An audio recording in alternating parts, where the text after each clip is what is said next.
I stood at the back of the room, glass in hand, watching the man I once planned to marry laugh beside a woman who had everything I wasn't. Jared. He looked polished, important, like the world had never touched him the way it touched me. She clung to his arm, flashing the kind of diamond that screams old money. I wasn't supposed to be there. I knew it. Everyone else knew it. The engagement party was loud, champagne clinking, heels on marble, polite laughs echoing through that pretentious rental house. I had been invited as a formality, a peace offering I should have ignored. But I showed up, not to make a scene, just to prove to myself that I could walk into that room without falling apart. Then she turned to the crowd, Tessa, the bride. Her voice carried cheerful and bright like she was telling some charming inside joke. She said, "He came from so much dysfunction. Honestly, I don't know how he turned out this amazing. I mean, just look at her." Her eyes flicked to me. Laughter broke out, tight-lipped, uncomfortable, but loud enough to sting. I froze. I thought, maybe I misheard. But then Jared's mother, Deborah, always so composed, always so cruel, leaned over to a group of women behind her and said, "She was never right for him. We all knew it." I felt my ears go hot. I hadn't spoken to any of them in almost 4 years, not since the night Jared told me he needed space, and somehow that turned into forever. Not since I left with my dignity shattered but still alive. And now, there I was, standing in a room full of people who used to pretend to like me, laughing like I was a punchline they'd all been waiting to deliver. I didn't cry, I didn't flinch, but inside, my chest cracked wide open. I started walking toward the exit. I just wanted to leave without anyone seeing the heat in my face or the humiliation sinking into my stomach. But my brother Leo caught my arm.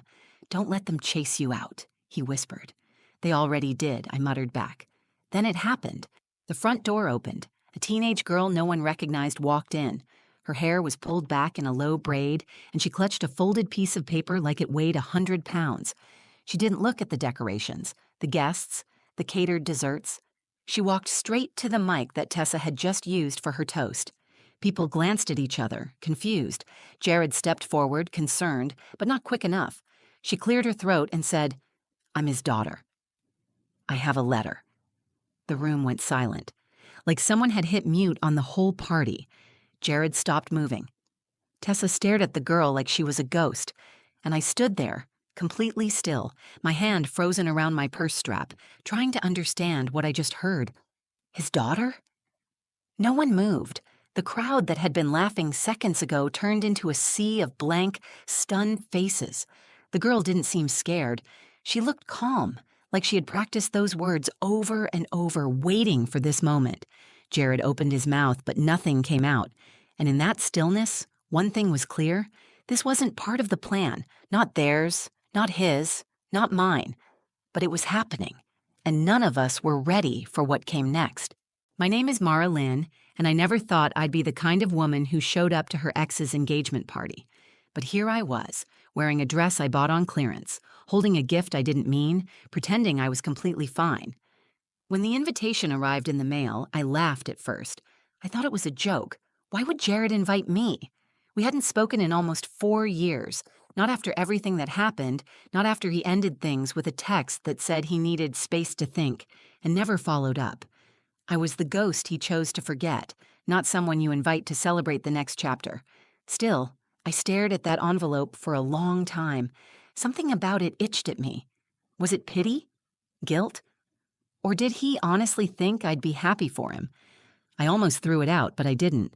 I left it on the kitchen table for days, untouched, like some dare I wasn't ready to take. Leo was the one who said it first. Go. I looked at him like he'd lost his mind. Why? I asked. Because you deserve to walk in there with your head high, he said. They don't get to pretend you never mattered. Leo's my younger brother, only by 4 years, but he's always acted like my bodyguard. Ever since our dad left and our mom started carrying more weight than her bones should have allowed, he's looked out for us both. When I broke down the night Jared ended things, it was Leo who sat with me on the floor, who told me I didn't break. I bent, and bent things come back stronger. Even our mom, Ellen, who never liked to get involved, gave me a quiet nod of support. She didn't say much. Just left a small bottle of perfume on my dresser the morning of the party. It was hers. Expensive. Barely used. There was a sticky note taped to the side. Wear this. You don't need armor, but it helps to smell like fire. That was my mom. Soft voice, strong spine. So I went.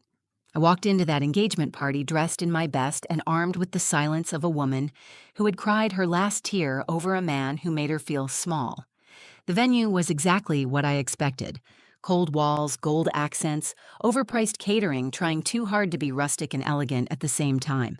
Everyone looked like they'd stepped out of a lifestyle magazine. Women with blowouts and fake laughs, men with polished shoes and empty eyes. It smelled like expensive candles and something else I couldn't quite place. Depending. I saw Jared almost immediately. He looked older, sharper. He had a beard now, a little gray in it. But the eyes were the same. Warm, wide, good at pretending. He saw me, gave me a smile like we were old friends. I didn't smile back. Then there was Tessa. She wore white, not by accident. Her dress shimmered and her nails looked like they cost more than my rent. She scanned the room like she owned it. When she saw me, her smile froze for half a second, then returned even brighter, like I was just another servant passing through. "Thank you for coming," she said when we finally crossed paths. Her voice was silk over stone. "Did I have a choice?" I asked quietly. She tilted her head. "It shows a lot of grace. Really, some people wouldn't have the strength." "Strength's funny like that," I said. "You never know who's got it until the storm hits." She blinked once and moved on. Jared didn't say much, just looked at me for a second too long, like he was remembering something he didn't want to admit. And then came the toast. Her voice rang out warm and smiling when she said he'd escaped dysfunction. "Just look at her," she added, eyes full of pity and poison. The crowd laughed like they were waiting for permission. Deborah, his mother, gave the final cut. She was never right for him. I stood there, hearing my past rewritten by people who never knew the full story. They didn't know about the nights Jared cried in my lap, or the years I held him up when he couldn't stand his mother's judgment. They didn't know how hard I fought to be enough, and they didn't care. I started to leave. I couldn't breathe. But then the door opened. A girl stepped in, and everything shifted. The room didn't breathe. She couldn't have been more than 15. Her shoes were scuffed. Her dress was plain. Her hair was thick and wavy, pulled back like she hadn't had time to do much with it. But her eyes didn't waver.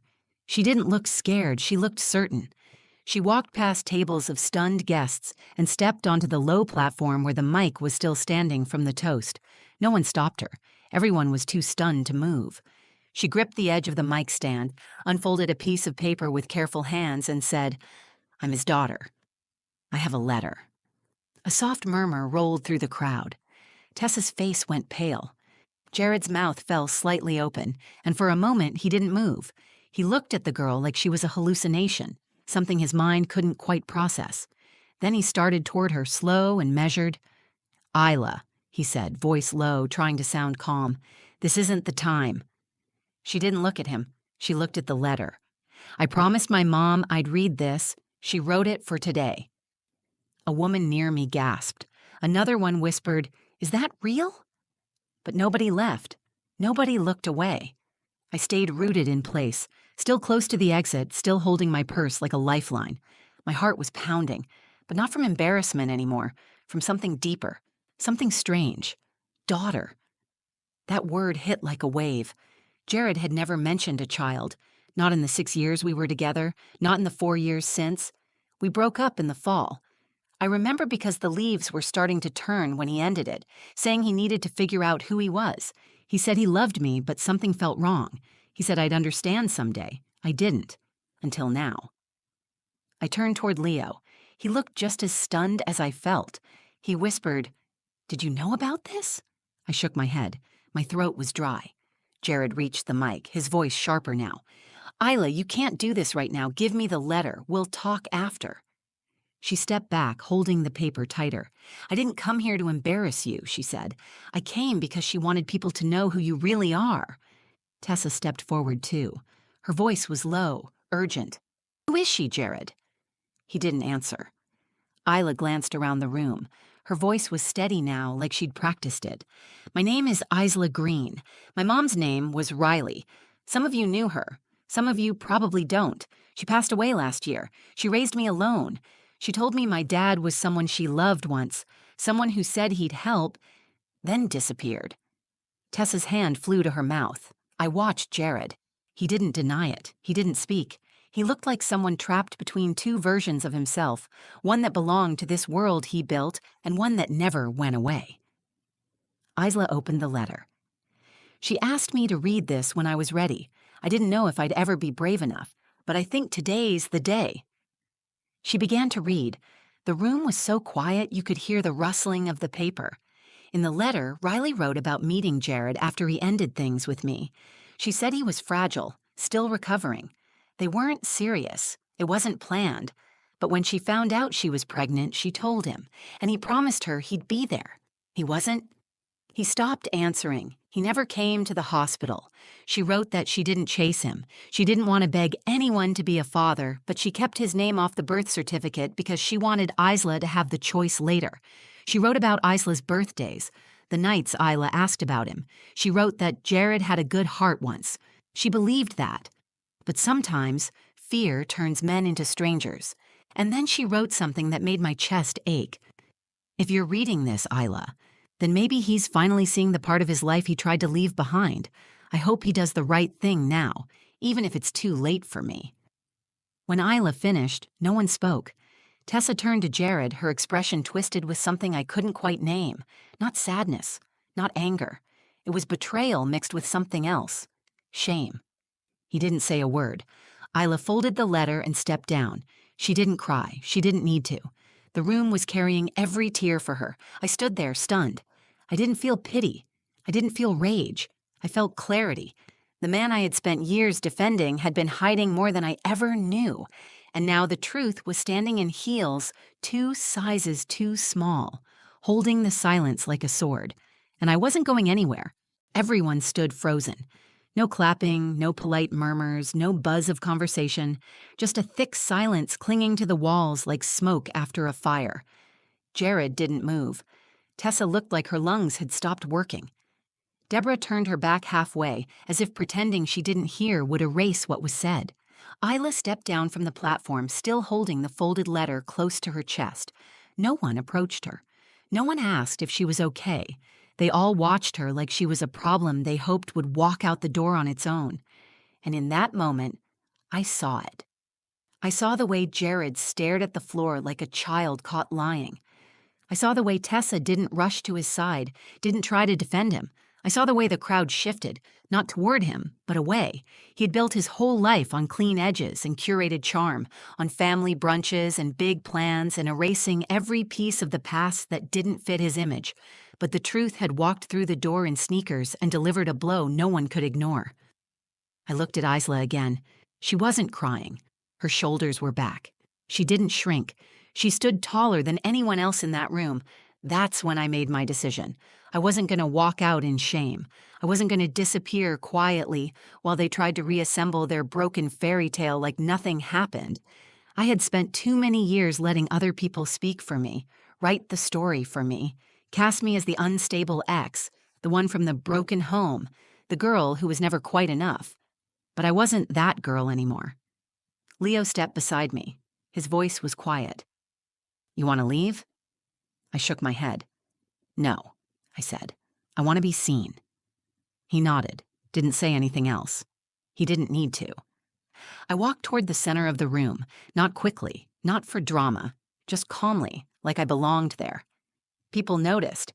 A few whispers followed. Tessa's eyes found mine, wide and defensive, like she thought I was going to make a scene. I didn't stop at the mic. I didn't need it. I stopped next to Isla. "You did something brave," I said.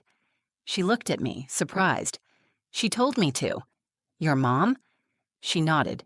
"She was right," I said. "Sometimes the truth doesn't change the past, but it makes it stop hurting as much." Isla's chin trembled slightly, the first crack in her composure. "Thank you," she whispered. I turned to Jared. He looked older in that moment. Not in the way time ages you, but in the way guilt does. His eyes darted between me and Isla, like he was still trying to figure out how this could be fixed. I didn't raise my voice. I didn't lash out. I just looked at him and said the words I needed to hear myself say. You didn't just walk away from me. You walked away from her. And now, in front of everyone, that truth is yours to carry.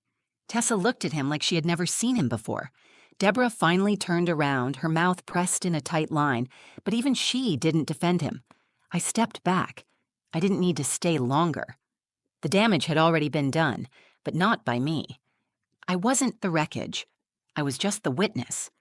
As I turned to leave, Isla reached for my hand. Her fingers were cold, but her grip was steady. We walked out together. Outside, the air was sharper. The sun was lower. The sounds of the party were still muffled behind the glass walls of the house. But I didn't feel trapped anymore. Leo followed a few steps behind. He gave me a nod like he was proud of me, but didn't want to make it a moment. That was his way. Isla stood beside me on the sidewalk, quiet for a long time. Then she asked, "Were you with him? Before?" "I was," I said. "A long time ago." "Did he leave you too?" I looked at her. Her eyes were so familiar, the shape of them, the pain behind them. "Yes," I said, "but not like this. What he did to you, that's something different. You deserve better." She didn't answer, just nodded once. I could tell she'd heard that before, but this time it landed. I didn't know what would happen next. I didn't know if Jared would chase after her or lie or disappear again. But that wasn't my problem anymore. My turning point wasn't a moment of revenge. It was choosing to stay when I used to run, to speak when I used to swallow it all down. I had finally stopped apologizing for surviving him. We didn't make it far before the front door opened again. Jared stepped out. Not running, not shouting, but walking like a man trying to prove he was still in control. Behind him, the party had dissolved into fragments, guests murmuring by the hors d'oeuvres table, someone leaving quietly, another pretending to take a phone call just to escape the tension. The story was already spreading. He came toward us, hands at his sides, not reaching, just watching. His tie was loosened now. His confidence was gone. "Mara," he said first, not Isla. "Can we talk? Alone?" I looked at Isla. She didn't say anything, but she didn't move either. Her jaw was tight. "She should hear it too," I said. Jared looked at the ground. For a second, he looked like the boy I used to know, the one who sat with me on the floor of our first apartment because we couldn't afford a couch, the one who kissed my forehead after every argument like it was a promise. But those memories didn't protect him anymore. "I didn't know what to do," he said. "I was scared." Isla didn't blink. "You were scared of a baby?" I was 29. My life was falling apart. My relationship had just ended. I wasn't ready to be a father. "You didn't even try," she said. "I thought I had time," he said. "I told myself I'd go back. I thought she'd reach out again, or that I could fix it when I was more stable." "She died," Isla said. "You had 15 years. She got sick. She worked 2 jobs. She never once asked for anything, and you just kept living like we didn't exist." Jared looked like he had been slapped. He opened his mouth, then closed it. He had no defense left. "You stood in that room," I said, "and let people laugh at me. Let your fiancé make jokes about the life I came from. You didn't say a word. But the truth is, I was never the chaos. You were." He turned to me, his voice low, almost broken. "I never stopped loving you." The words hit like a gust of wind, but they didn't move me. Not anymore. "You didn't love me," I said. "You loved what I did for you, how I made you feel like a good man. You didn't want me. You wanted someone to carry your guilt without making a sound." He looked away. There it was. The truth no one had spoken, finally laid bare. Tessa came out then. Her heels clicked across the stone patio. She stopped a few feet away, arms folded. "I guess congratulations are off, she said. Her voice was calm but sharp. Jared didn't look at her. He looked at Isla. "I want to be in your life," he said, "if you'll let me." Isla took a step back. "You don't get to decide that right now. You had 15 years to want that." "I'll wait," he said, "however long it takes." She nodded once. "You will." Tessa looked at me like she'd just seen me for the first time. I didn't expect an apology, and she didn't offer one, but she turned to Jared with a calm finality. You lied to me, not just about her, she said, nodding toward Isla. You lied about who you are.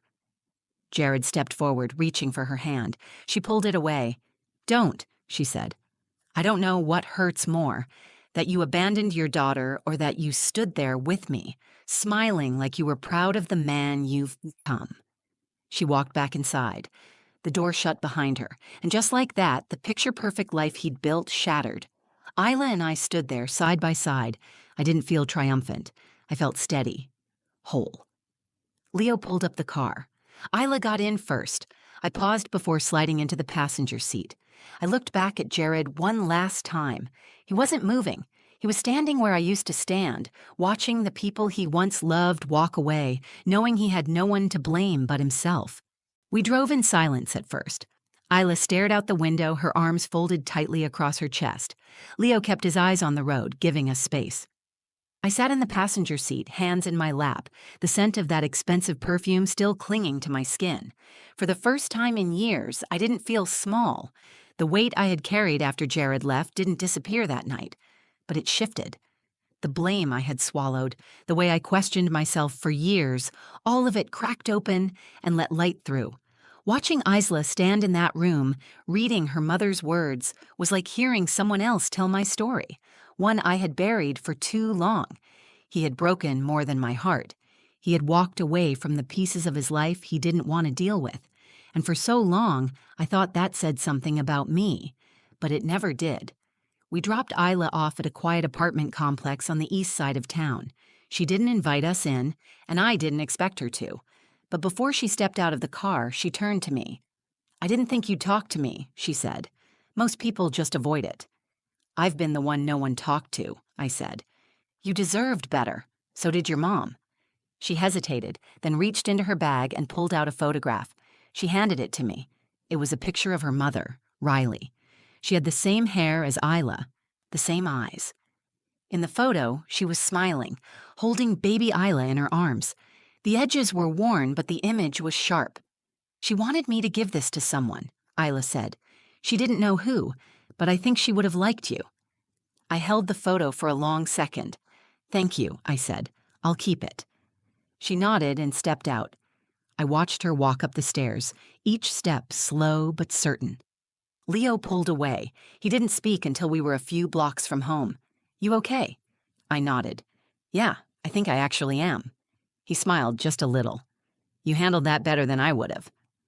I wasn't angry anymore, I said. I just needed the truth, and she gave it to all of us. That night, I sat at my kitchen table with a cup of tea I forgot to drink. I looked at the photograph again. Riley looked so alive, so full of love, and yet she had carried so much alone. Her strength reminded me of my own mother, of every woman who'd ever been left to carry what someone else abandoned. I thought about Tessa. I didn't envy her. She had seen the truth too late, but maybe now she'd choose better. Maybe that was her lesson? I thought about Jared.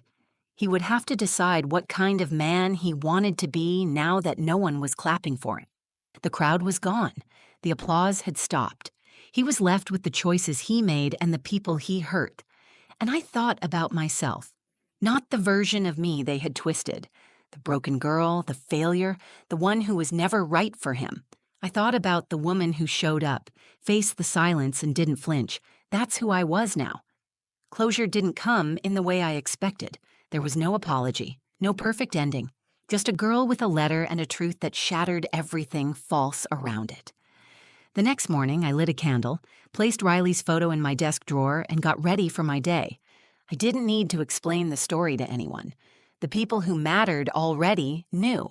For the first time in years, I didn't carry Jared with me. I carried myself. And that was more than enough. If this story meant something to you, if it reminded you of your own strength or the strength of someone you love, take a second to like the video. Share it with someone who needs to hear that walking away doesn't mean losing. Sometimes it means finally choosing yourself. I'd love to hear your thoughts in the comments. Have you ever been in a room where the truth finally came out? Let's talk about it below. And if you want more real stories about heartbreak, healing, and hard-won clarity, make sure to subscribe. There's more coming, and trust me, you won't want to miss what's next. Thanks for watching. And remember, Your story still belongs to you.